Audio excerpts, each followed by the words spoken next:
Well, hello, folks out there in YouTube land. Got a big show lined up for you. Let's get right on into it. All right, folks, the Florida Gators, a little schedule prediction, and will Billy survive this season? Now, if you're wondering why am I going to do a schedule prediction on a team that I don't particularly care for, as you know, they are my nemesis. They are my Newman. Hello, Newman. Hello, Jerry. Yeah, they definitely are. But here's the thing about the Florida Gators. This is a program that, look, they've got a great tradition. I gotta give them some credit. I gotta do something here. I still can't believe it. Credit, man. I'm telling you, they got a great fan base. They got a recruiting footprint that's unbelievable. And they got a tremendous history with national titles, Steve Spurrier, Urban Meyer, etc. And to see them suffer like this is very painful for me and for the rest of the SEC.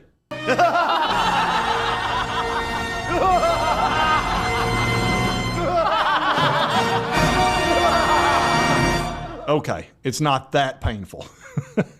3 losing seasons in a row, it's hard to believe, and Billy owns 2 of them. So this season, look, he couldn't be more in the hot seat. He's got to have a winning season or something close. He's got to have a winning season, just the way it is. And the schedule they put in front of him, it could not be more daunting. This is one of the toughest schedules I've ever seen. Let's sit here and take a look-see. I mean, you look down through here, and it doesn't get much tougher than this, and we'll go down the whole list of them one game at a time. But you got to respect the fact that they've scheduled 3 non-conference teams that are not easy wins. As a matter of fact, they're going to be really tough wins, and they're in state, which is just, if you know anything about in-state rivalries like Auburn, Alabama, Clemson, South Carolina, Florida State, Florida, and they've got 2 more on top of that, it doesn't get any tougher. I'm telling you, those in-state, it's Hatfield and McCoy. They don't play. It's like 2 brothers fighting. You don't want to get in the middle of it. So we're going to start out with this schedule right with one of the toughest ones as far as an in-state rivalry, and that's Miami. And many of you remember Miami when they were kind of the team in the 1980s. They were tough, and they've really kind of fallen on hard times, but recently they're starting to get their crap together. They're spending a lot of money with NIL and bringing in some real talent, and they're going to be pretty tough this year. I think they're going to be better than what they've been in the past, and they're starting to show progress, and they're going to give Florida all they want. And with this game being at Ben Hill Griffin, which is, the swamp, I think that's going to give Florida just enough of an edge, and I think they'll win this game and start out 1-0. And that'll be a great start for them because beating in-state, that'll kind of get Billy's detractors off of him, and they'll start kind of believing in him. Now, if they lose this first game, that would be a nightmare. Billy cannot lose to Miami. That would be terrible. I don't think he will because it's at the swamp. But he needs to win that one, and I'm going to give him a victory there, and they'll be 1-0. Then they get the one easy game of the entire year, and that's Sanford, which will just be a game where they can kind of work on some stuff, and that'll make them 2-0. And the Gators will be happy. Billy's 2-0. Maybe this is going to be a good season. Maybe we shouldn't be thinking about firing him. Everything's fine. He beat Miami. We won this game by 30. Everything's fine. Then they got to play Texas A&M.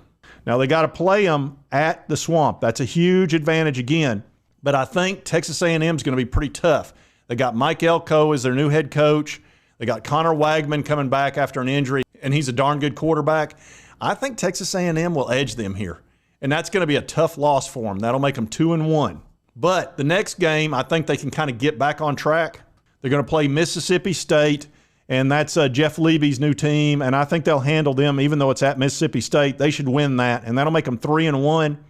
And now you're starting to feel pretty good about Florida as far as their fan base. Oh, we're 3-1. We knew we weren't going to win every ball game. Hey, everything's fine. Let's not be, getting down on Billy right now. We need to support him. I could see how that's going to roll.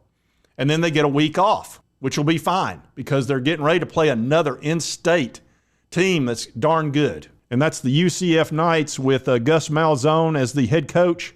This is a game that would put UCF kind of on the map, especially in-state for recruiting and all of that. And they're going to bring everything they got. UCF is no joke. You walk over, but you're limping back. And I don't think Florida's going to look past them. I really don't. I think they will beat UCF, but I think it will be a battle. And that'll make them 4-1. Now you're feeling pretty good about things. Hey, this could be a good year. Everything will be fine. Then they're going to run into a buzzsaw, and that's the Tennessee Vols. Let me tell you something about this game. Not only is the entire state of Tennessee waiting for this ball game and this team to come up to Neyland, and you want to talk about rocking and rolling, oh my gosh, it's going to be unbelievable. And the revenge factor, oh man, it's going to be rough. And I will have my vengeance in this life or the next. Yeah, we're going to be bringing it heavy. And I don't think that Florida can win this ball game. I just don't. So that'll make them 4-2, which is still not bad. And I think they kind of know that this is going to be a really tough game with the Vols. Even though in the past they've had our number. They beat us last year. We beat them the year before at Neyland. You know, with Josh Heupel, he's going to be pouring it on hard. And I really like our chances in this game. So then they're going to play Kentucky. Again, this is going to be at the Swamp. I like the fact that it's at home. And I'm going to give Florida this ball game, even though Kentucky's really been giving them a tough time and kind of been bullying them a little bit. But I think the Swamp will make a big difference, and they'll edge out this ball game. They're going to have to go up against Brock Vandagriff, and we'll see what kind of quarterback he turns out to be. I think that was a great move by Kentucky, by the way, bringing in a 5-star like that was sitting on the bench at Georgia as a backup. He's probably going to be darn good. So, but anyway, I do believe they'll win this ball game. I think Graham Mertz will be a difference maker in this. He's really been a steady Eddie, which I was incorrect about him. It turns out he's a pretty darn good quarterback. So 5-2 after this ball game, and then they get a week off, and they'll need every bit of it because they're getting ready to face a juggernaut. This next ball game against Georgia, it's not going to be pretty. It's at a neutral site. They're going to get bullied and pushed around like you cannot believe, and that's really going to be a reality check for Florida. Quit hitting yourself! Quit hitting yourself! Quit hitting yourself! Oh, water tastes good, yes! It's not going to be good. Let's go ahead and tell you. 5-3 is what they'll be after this, and they're not going to be feeling good about themselves. And right when they need a chance to kind of, have an easy game, the Texas Longhorns at Texas. Are you kidding me? These two games should never be together like this. These are the toughest two games in a row in the whole country. It's really almost unfair, and especially away. Man, whoever made this schedule, I don't know.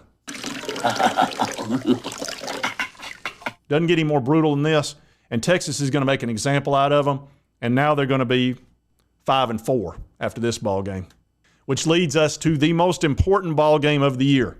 This game with LSU at the Swamp. This is Billy's, remember the Alamo moment.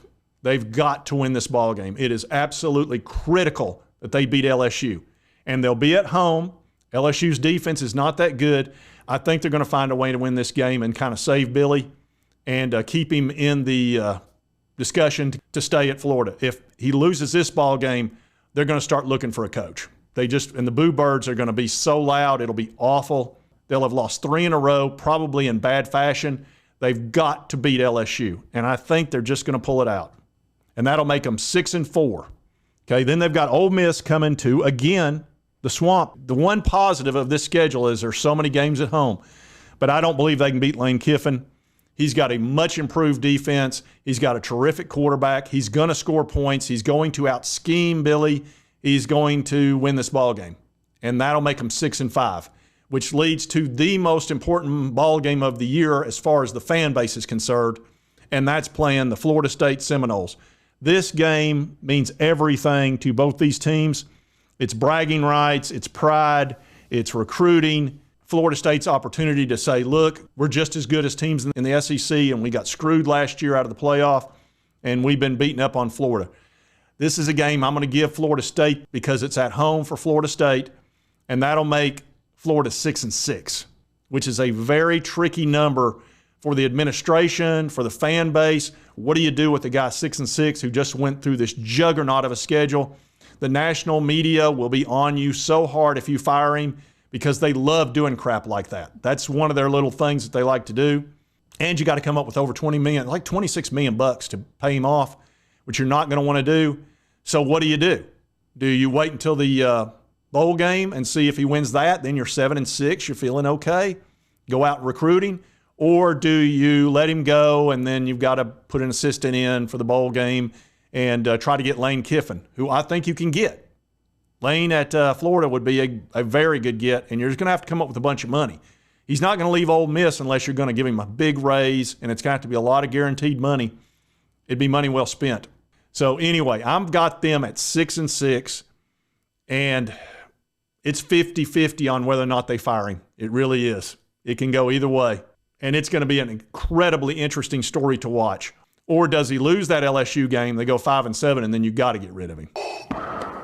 You have failed me for the last time. So this is going to be a very interesting story to watch. And if you like keeping up with these types of sports stories, just hit this little button right here. I'd appreciate it. It's the subscribe button. Doesn't cost you a dime, helps me out. And right over here is the most recent video YouTube thinks you'll enjoy. And we'll see you next time on Sports Talk Jay.